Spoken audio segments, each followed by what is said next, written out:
Hello friends, आप सभी को स्वागत है आपके अपने यूट्यूब चैनल एक एजुकेशन पर। आज हम कवर करने वाले हैं भारत की नदियों से संबंधित टॉप 40 इम्पोर्टेंट क्वेश्चन, जो कि बहुत सारे कॉम्पिटिटिव एग्जाम में हज़ारों बार पूछे जा चुके हैं और आपके आने वाले एग्ज़ाम में ये सीधे सेशन से आ सकते हैं। तो ये सेशन आपके लिए बहुत ज़्यादा इंपॉर्टेंट होने वाला है। तो सेशन को ज़्यादा से ज़्यादा लाइक कीजिए, शेयर कीजिए और हमें कमेंट करके बताइए कि आप अगला सेशन किस टॉपिक पर चाहेंगे। और अभी तक आपने हमारे चैनल को सब्सक्राइब नहीं किया तो प्लीज़ हमारे चैनल को सब्सक्राइब कीजिए और बेल नोटिफिकेशन ऑन कीजिए। इस वीडियो का पीडीएफ आप हमारे टेलीग्राम ग्रुप से डाउनलोड कर सकते हैं, जिसका लिंक वीडियो के डिस्क्रिप्शन में है। वीडियो में हम बहुत सारे एक्स्ट्रा फैक्ट्स भी कवर करते हुए चलेंगे, तो ये सेशन आप लास्ट तक देखिए। हमारे सेशन का पहला क्वेश्चन, निम्नलिखित में नदियों में से किस नदी का उद्गम नेपाल में है और वह गंगा नदी में आकर मिलती है? इसका राइट आंसर है ऑप्शन नंबर 1 कोसी नदी। तो देखिए दोस्तों, जो कोसी नदी है इसका उद्गम नेपाल में हुआ है, लेकिन यह भारत में आकर गंगा नदी में मिल जाती है। मैं एक एक्स्ट्रा फैक्ट बताना चाहूँगा कि जो कोसी नदी है उसे बिहार के सुख के नाम से जाना जाता है। क्वेश्चन आया हुआ है कि बिहार का सुख के नाम से किस नदी को जाना जाता है, उसका राइट आंसर है कोसी नदी। क्वेश्चन नंबर 2, निम्नलिखित नदियों में से कौन सी नदी भारत से निकलकर पाकिस्तान में जाती है? तो दिए गए ऑप्शन के हिसाब से option number A Sutlej right answer होगा। तो देखिए दोस्तों, सतलज नदी सिंधु नदी तंत्र का एक प्रमुख नदी होती है। सिंधु नदी तंत्र की प्रमुख 5 नदियां हैं: सिंधु, झेलम, चिनाब, रावी, व्यास और सतलज। इन 5 नदी के समूह को पंजाब में पंचनद के नाम से या पंचतंत्र के नाम से जाना जाता है, और जिसमें से सिंधु और सतलज जो कि मानसरोवर झील के पास से निकलती हैं, और चिनाब, रावी, व्यास ये तीनों हिमाचल प्रदेश में उद्गमित होती हैं, जिसमें से चिनाब बारालाचला दर्रे के पास से, रावी और व्यास नदियाँ सिपिकला दर्रे के पास से उद्गमित होती हैं। क्वेश्चन नंबर 3, गंगा नदी के 2 प्रमुख स्रोत क्या हैं? इसका राइट आंसर है ऑप्शन नंबर ए भागीरथी और अलकनंदा। तो जो भागीरथी और अलकनंदा हैं ये दोनों मिलकर गंगा नदी का निर्माण करती हैं, और यह देवप्रयाग नाम के स्थान पर मिलकर इसका निर्माण करती हैं, जो कि उत्तराखंड में स्थित है। क्वेश्चन नंबर 4, भागीरथी व अलकनंदा नदी गंगा में कहाँ पर मिलती हैं? इसका राइट आंसर है option number B Devprayag. Devprayag वह स्थान है जहाँ पर भागीरथी और अलकनंदा गंगा नदी में मिलती हैं, और यह उत्तराखंड में स्थित है। क्वेश्चन नंबर 5, तीस्ता नदी किसकी सहायक नदी है? इसका राइट आंसर है ऑप्शन नंबर बी ब्रह्मपुत्र। तो देखिए दोस्तों, जो तीस्ता नदी होती है वह सिक्किम के जैमू ग्लेशियर से उद्गमित होती है। सिक्किम में स्थित जैमू ग्लेशियर से तीस्ता नदी का उद्गम होता है, और यह ब्रह्मपुत्र में आकर समाहित हो जाती है या उसकी सहायक नदी कहलाती है। क्वेश्चन नंबर 6, गंगा की सहायक नदियाँ जो नीचे वर्णित है कौन उत्तर की ओर प्रवाहित होती है? इसका राइट आंसर है ऑप्शन नंबर सी सोन नदी। तो सोन नदी गंगा की वह सहायक नदी होती है जो कि उत्तर की ओर प्रवाहित होती है। देखिए दोस्तों, जो अमरकंटक जो कि सतपुड़ा पहाड़ी क्षेत्र के अंतर्गत आता है, अमरकंटक, उससे 2 नदियाँ उद्गमित होती हैं, पहली नर्मदा और दूसरी सोन। नर्मदा नदी वहाँ से उद्गमित होकर पश्चिम की ओर प्रवाहित होकर गुजरात के पे खंबात की खाड़ी में अपना जल गिराती है और एस्चुरी यानी कि ज्वारनदमुख का निर्माण करती है। वहीं सोन नदी जो कि अमरकंटक से ही उद्गमित हुई है, लेकिन वह उत्तर की ओर प्रवाहित होकर गंगा में समाहित हो जाती है। क्वेश्चन नंबर 7, गंगा नदी की सहायक नदियों का पश्चिम से पूरब की ओर सही अनुक्रम क्या है? इसका राइट आंसर है option number C Yamuna, Ghaghara, Gandak, Son और कोसी। तो देखिए, जो पश्चिम से पूरब की ओर सहायक नदियों का अनुक्रम है वह यमुना, घाघरा, गंडक, सोन और कोसी।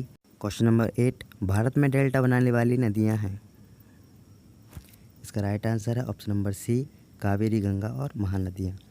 तो देखिए दोस्तों, जो भारत में जो बहुत सारी नदियाँ या कि प्रायद्वीपीय भारत या हिमालय की, चाहे वो कोई भी नदी हो, ज़्यादातर वो डेल्टा ही बनाती हैं। बहुत ही कम नदियाँ नर्मदा, ताप्ती और दामोदर की सम्मिलित हुगली नदी एस्चुरी या ज्वारनदमुख का निर्माण करती हैं। तो प्रमुख 3 नदियाँ नर्मदा, ताप्ती और हुगली, जो कि दामोदर की सहायता से ये एस्चुरी का निर्माण करती हैं। क्वेश्चन नंबर 9, सुंदरबन डेल्टा का निर्माण करने वाली नदियां हैं। इसका राइट आंसर है ऑप्शन नंबर ए गंगा और ब्रह्मपुत्र। तो गंगा और ब्रह्मपुत्र का जो डेल्टाई प्रदेश होता है वहाँ पर सुंदरबन डेल्टा का निर्माण होता है, और यह विश्व का सबसे बड़ा डेल्टा होता है। और ये पश्चिम बंगाल के अंतर्गत आता है। तो इससे एक और क्वेश्चन आया हुआ है कि वह कौन सा क्षेत्र है जहाँ पर मैंग्रोव वनस्पति अधिक मात्रा में भारत में पाई जाती है।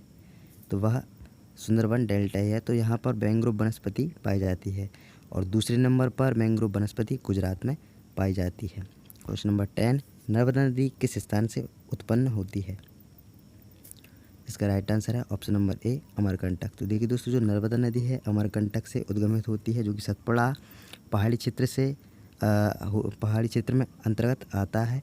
और ये अमरकंटक से अवतरित होकर पश्चिम की ओर प्रवाहित होकर गुजरात में खंबात की खाड़ी में अपना जल गिराती है और एस्टुरिया की ज्वार नदमुख का निर्माण करती है। क्वेश्चन नंबर 11, प्रायद्वीपीय भारत की निम्नलिखित में से कौन सी नदी अरब सागर में नहीं मिलती। इसका राइट आंसर है ऑप्शन नंबर बी, कावेरी नदी। कावेरी नदी जो कि बंगाल की खाड़ी में अपना जल गिराती है, अरब सागर में नहीं मिलती। वहीं हम अदर ऑप्शन को डिटेल में देखें तो पेरियार, नर्मदा और ताप्ती नदियाँ अरब सागर में अपना जल गिराती हैं। जो कि पेरियार नदी है वो केरल की प्रमुख नदी है। इस पर केरल की वो जो पेरियार जल विद्युत परियोजना है इस पर कार्यरत है। नर्मदा और ताप्ती नदियाँ ये हम अपनी भ्रंश घाटी में बहते हुए खंबात की खाड़ी में अपना जल गिराती हैं और ज्वार नदमुख का निर्माण करती हैं। क्वेश्चन नंबर 12, निम्नलिखित में से वह नदी कौन सी है जो पूरब से पश्चिम दिशा की ओर बहती है और ज्वार नदमुख बनाती है। तो देखिए दोस्तों, इसका right answer option number C, Narmada. हम शुरू से डिस्कस करते हुए आ रहे हैं कि नर्मदा, ताप्ती ऐसी नदियां हैं जो पश्चिम को प्रवाहित होती हैं और ज्वार नदमुख यानी कि एस्टुरी का निर्माण करती हैं। क्वेश्चन नंबर 13, गोदावरी नदी का उद्गम बिंदु है। इसका राइट आंसर है ऑप्शन नंबर ए, नासिक। तो देखिए दोस्तों, जो गोदावरी नदी है उसका उद्गम स्थान नासिक है। पश्चिमी घाटी और पूर्वी घाटी पर्वत होता है। तो पश्चिमी घाटी पर्वत को हम सह्याद्री के नाम से जानते हैं। तो पश्चिमी घाटी पर्वत पर महाबलेश्वर चोटी जो कि महाराष्ट्र में अवस्थित है, महाबलेश्वर चोटी जो नासिक के पास है, वहाँ से गोदावरी नदी का उद्गम होता है और यह प्रवाहित होते हुए आंध्रा तक आती है। क्वेश्चन नंबर 14, भारत में निम्नलिखित में से कौन सी सबसे लंबी नदी है। इसका राइट आंसर ऑप्शन के हिसाब से तो गोदावरी है, लेकिन भारत की सबसे लंबी नदी गंगा है। और ऑप्शन के हिसाब से यहाँ पर गोदावरी सबसे लंबी नदी होगी। और जो गोदावरी नदी है वो प्रायद्वीपीय भारत के पठार की सबसे लंबी नदी या दक्षिण भारत की सबसे लंबी नदी भी है। क्वेश्चन नंबर 15, निम्नलिखित नदियों में से किसको दक्षिण भारत की गंगा कहा जाता है। इसका राइट आंसर है ऑप्शन नंबर सी, गोदावरी। तो ये बहुत ही ज़्यादा कन्फ्यूजिंग क्वेश्चन है और इसमें बहुत से लोगों को बहुत ज़्यादा कन्फ्यूजन उत्पन्न होता है। तो मैं आज एक कन्फ्यूजन दूर कर दूंगा। क्वेश्चन नंबर जो 15 है इसमें राइट आंसर सी, गोदावरी है, जो कि दक्षिण भारत की गंगा है। ध्यान से पढ़िए आप, दक्षिण भारत की गंगा।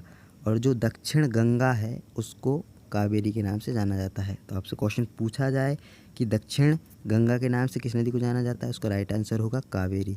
लेकिन क्वेश्चन के हिसाब से दक्षिण भारत की गंगा, इसका राइट आंसर होगा गोदावरी। चलिए बढ़ते हैं अपने अगले क्वेश्चन की तरफ। क्वेश्चन नंबर 16, भारत की किस नदी को वृद्ध गंगा कहा जाता है। इसका राइट आंसर है option number B, Godavari. Godavari नदी को हम भारत में वृद्ध गंगा के नाम से जानते हैं। क्वेश्चन नंबर 17, कावेरी नदी का उद्गम स्रोत है। इसका राइट आंसर है ऑप्शन नंबर ए, ब्रह्मगिरी पहाड़ी। तो देखिए दोस्तों, अभी हम कुछ ही देर पहले डिस्कस कर चुके हैं कि जो पश्चिमी घाट पर्वत और पूर्वी घाट पर्वत होता है, तो जिसमें से पश्चिमी घाट पर्वत को हम सह्याद्री के नाम से जानते हैं। उसी सह्याद्री या पश्चिमी घाट पर्वत पर ब्रह्मगिरी पहाड़ियाँ जो कि कर्नाटक क्षेत्र में पाई जाती हैं, उसी स्थान से कावेरी नदी का उद्गम होता है। और कावेरी नदी जो कि वर्ष भर जलवाहिनी होती है, ये मुख्यतः 2 राज्यों में ही बहती है, प्रवाहित होती है, कर्नाटक और तमिलनाडु। लेकिन इसका जल ग्रहण क्षेत्र 5 से 6 राज्यों में होता है। अभी तक आपने हमारे चैनल को सब्सक्राइब नहीं किया है तो चैनल को सब्सक्राइब कीजिए, बेल नोटिफिकेशन ऑन कीजिए और सेशन को ज़्यादा से ज़्यादा लाइक कीजिए और शेयर कीजिए। तो बढ़ते हैं हमारे अगले क्वेश्चन की तरफ।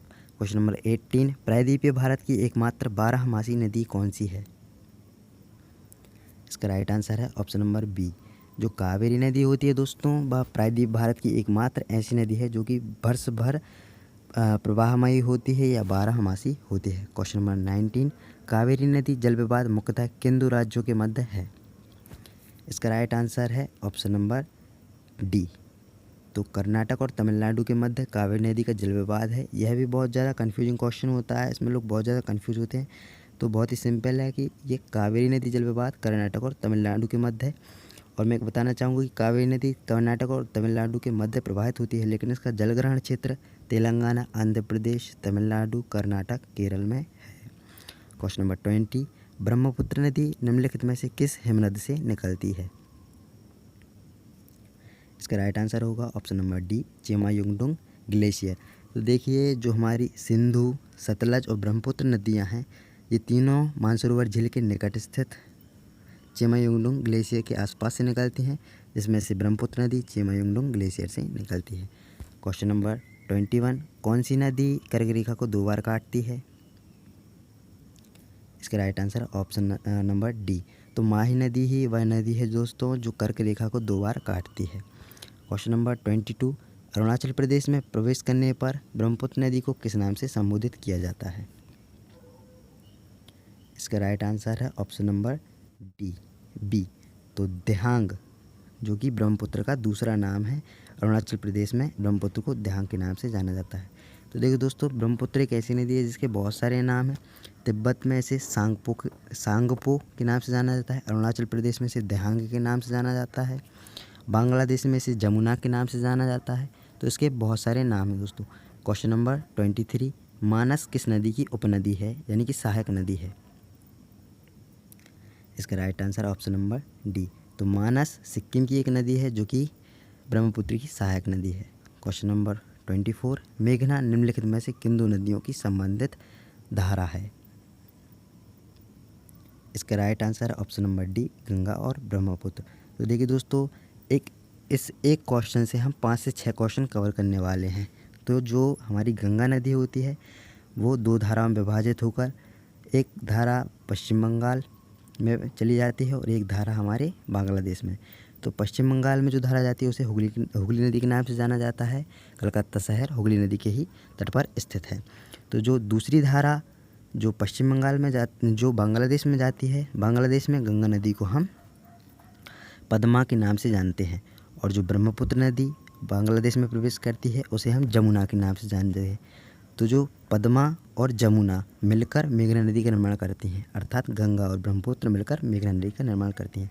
क्वेश्चन ऐसा भी पूछा जा सकता है कि मेघना निम्नलिखित में से किन 2 नदियों के द्वारा सम्मिलित धारा है? तो इसका राइट आंसर जमुना और पद्मा भी हो सकता है। क्वेश्चन नंबर 25, दामोदर नदी निकलती है? इसका राइट आंसर है ऑप्शन नंबर बी, छोटा नागपुर पठार से। तो जो दामोदर नदी होती है वो छोटा नागपुर पठार से अवतरित होती है या निकलती है। छोटा नागपुर पठार को यह समतल या समांतर 2 भागों में विभाजित करती है। यह अपनी भ्रंश घाटी में बहती है। तो देखिए दोस्तों, ये बहुत ही ज़्यादा इंपॉर्टेंट क्वेश्चन है कि हमारे भारत की कौन कौन सी नदियाँ भ्रंश घाटी में प्रवाहित होती हैं। तो हमारी भ्रंश घाटी में प्रवाहित होने वाली 3 प्रमुख नदियाँ हैं, जिसमें से पहली है नर्मदा, दूसरी है ताप्ती और तीसरी दामोदर नदी। क्वेश्चन नंबर 26, भारत की निम्नलिखित नदियों में से किसे जैविक मरुस्थल कहते हैं? इसका राइट आंसर है ऑप्शन नंबर बी, तो दामोदर नदी, जिसको हम जैविक मरुस्थल के नाम से जाने जाते हैं। इसका कारण यह है कि दोस्तों, दामोदर नदी के तट पर या इसके किनारे जमशेदपुर, जो कि एक औद्योगिक नगरी है, अवस्थित है, जिससे इसका सारा औद्योगिक कचरा, जो कूड़ा इसी नदी में प्रवाहित किया जाता है, जिससे इसका जल इतना दूषित हो गया है कि इसमें जैविक मरुस्थल कहते हैं और इसमें जलीय जीव भी जिंदा नहीं रह सकते हैं। और जो दामोदर नदी है इसे हम बंगाल के सूख के नाम से भी जाने जाते हैं। ये एक इम्पोर्टेंट क्वेश्चन है कि बंगाल का सूख के नाम से किस नदी को जाना जाता है? तो इसका राइट आंसर होगा दामोदर नदी। क्वेश्चन नंबर 27, निम्नलिखित में से किस नदी के मुहाने पर डेल्टा नहीं बनता है? इसका राइट आंसर है ऑप्शन नंबर डी। तो देखिए दोस्तों, जो ताप्ती और नर्मदा नदी होती हैं, इनके मुहाने पर एस्चुरी या महा ज्वार नदमुख का निर्माण होता है। तो दिए गए ऑप्शन के हिसाब से ताप्ती नदी वह नदी है जिसके मुहाने पर डेल्टा नहीं बनता। कावेरी, महानदी और गोदावरी, इनके मुहाने पर डेल्टा बनता है। क्वेश्चन नंबर 28, निम्नलिखित नदियों में से कौन अपने मार्ग में परिवर्तन करने के लिए कुख्यात है? इसका राइट आंसर है ऑप्शन नंबर बी, कोसी नदी। तो देखिए दोस्तों, जो कोसी नदी होती है यह नेपाल से भारत में प्रवेश करती है और यह बिहार में प्रवेश करती है। तो जो कोसी नदी होती है हिमालय से बहुत सारा मलबा लेकर आती है, जो कि अपने मार्ग में इकट्ठा करके उसे जमा कर लेती है, जिससे ये अपना मार्ग, स्वयं का मार्ग अवरुद्ध कर लेती है और ये आजू बाजू से निकलने लगती है, जिससे ये अपना मार्ग परस्पर हर समय बदलती रहती है और बिहार में इसे बिहार का सूख के नाम से जाना जाता है और दामोदर नदी को बंगाल के सूख के नाम से जाना जाता है। नंबर 29, भारत की किस नदी का अंतर्देशीय जल निकास है? इसका right answer option number D Luni है। जो हमारे भारत की लूनी नदी है वह अंतर्देशीय जल निकास प्रदर्शित करती है। इसका तात्पर्य यह है कि लूनी नदी जो कि कच्छ के रण गुजरात में भूमिगत तरीके से जल विलीन हो जाती है, ये भूमि के अंदर जल को विलीन कर देती है। क्वेश्चन नंबर 30, भारत का सबसे बड़ा ज्वारनदमुख किस नदी के मुहाने पर स्थित है? इसका राइट आंसर क्वेश्चन या ऑप्शन के हिसाब से ए है, हुगली है। तो ऑप्शन के हिसाब से इसका राइट आंसर हुगली है। हुगली गंगा नदी का ही एक धारा होती है जो कि पश्चिम बंगाल में प्रवाहित होती है। कलकत्ता इसी के तट पर अवस्थित है और दामोदर नदी इसमें आकर मिलती है और ये दोनों पश्चिम बंगाल जो कि बंगाल की खाड़ी में अपना जल गिराती हैं, यहाँ पर ये सबसे बड़ी ज्वारनदमुख यानी कि एस्चुरी का निर्माण करती हैं। क्वेश्चन नंबर 31, जोग जलप्रपात किस नदी पर स्थित है? इसका राइट आंसर है ऑप्शन नंबर डी शरावती। तो देखिए दोस्तों, जोग जलप्रपात बहुत ही ज़्यादा फेमस जलप्रपात है जो कि हमारे भारत का सबसे बड़ा जलप्रपात है और जो कि कर्नाटक राज्य में अवस्थित है और शरावती नदी पर अवस्थित है। तो जोग जलप्रपात जिसके बहुत सारे उपनाम हैं, जिसमें से पहला है हमारा गढ़सुप्पा जलप्रपात और जोग जलप्रपात एक ही हैं, और दूसरा है महात्मा गांधी जलप्रपात। तो महात्मा गांधी जलप्रपात जो कि जोग जलप्रपात का ही दूसरा उपनाम होता है। ये बहुत ज़्यादा इंपॉर्टेंट क्वेश्चन है, तो इसे आप अच्छे से रिवाइज कर लीजिएगा दोस्तों। क्वेश्चन नंबर 32, मांजुली संसार का सबसे बड़ा नदी द्वीप किस राज्य में अवस्थित है?